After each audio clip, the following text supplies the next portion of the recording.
Talk show host. Kirsten Powers is a Daily Beast columnist. Both are Fox News contributors.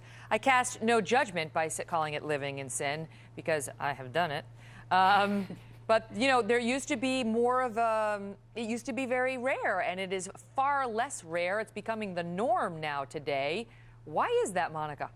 Well, you're right, Megyn. It used to be something of a stigma to have couples living together who were not married. But the trend has been in place now for a couple of decades.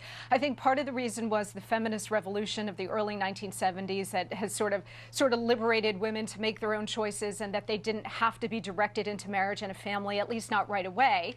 And then I think you have the first two generations of people coming into adulthood, my generation, Kirsten's generation, yours, and the second generation coming after us, whose parents have been divorced. And in a lot of cases, our parental divorce examples, either our own parents or friends, people that we know, those divorces have been, in a lot of cases, really pretty bad. And I think you've got now new generations coming up, seeing the wreckage of divorce, seeing a lot of emotional and economic scars, and saying, you know what, I saw my parents or people that I know get burned by this institution. I'm going to be a little bit more cautious and maybe take more time before I finally decide. And yet, Kirsten, if it's the fear of divorce, according to, you know, the studies, and I'm looking at one psychologist column now, but I've read this in other studies before. They say the couples who cohabit before a marriage are more likely to divorce than couples who do not.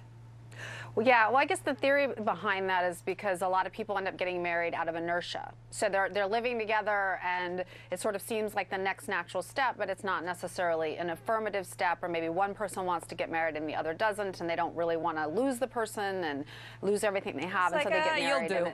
And it's not. Yeah, but it's not as much of an affirmative decision. Right. So, I tend to think, like, I don't know if these studies. There are plenty of people who, of course, cohabitate together, get married, and have great marriages. So, I tend to to take these with a grain of salt. The one thing I will say is, in your intro, you were saying women are choosing to do this. And in my experience, this is just anecdotal of my friends. Most of my friends who ended up doing this is because the guy wouldn't get married. Yeah. It's not, That's what their they choice. Say. That actually, that was not their choice. They wanted to get married. Women are more likely to view cohabitation. This is, again, this psychologist, Meg J., who published a piece online, says women are more likely to view cohabitation as a step toward marriage. Men are more likely to see it as a way to test a relationship or postpone commitment. But we didn't need the study to tell us that, did we, ladies? Megyn, remember the old phrase, why should I buy the cow if I'm getting the milk for free, right? I mean, we have all these cliches, but they're there for a reason. And maybe the question then is, as Kirsten points out, maybe the question is, are we expecting too little of men then, as women? Are we saying, okay, we're going to accept second best, we're going to accept living together because he doesn't want to get married, and I'm okay with that when you're really not okay with that? The answer to that is yes. Why would you want to live with a guy who's not sure whether or not he wants to be with you? If he wants to marry you, then he should, put a ring on it, as they say. And if he's unsure, then just keep dating. You're not going to lure him in by giving the milk away for free. Amen, Am I sister. right, Kirsten? Amen, sister. No, I mean, preach it.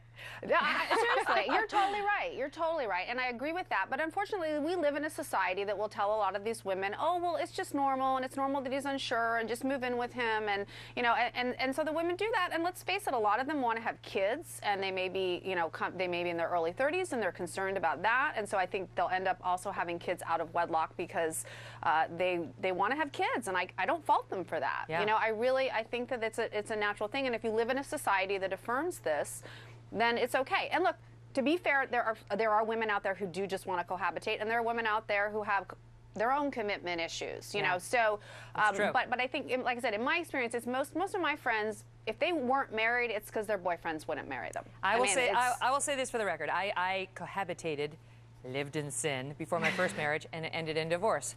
And then I married Doug, and we did not live together at all until we got married. And we're very happily married with 2 kids and 1 more on the way. So, for what it's worth. All right, ladies, always interesting. Thank you. Thank you. All right, thank you.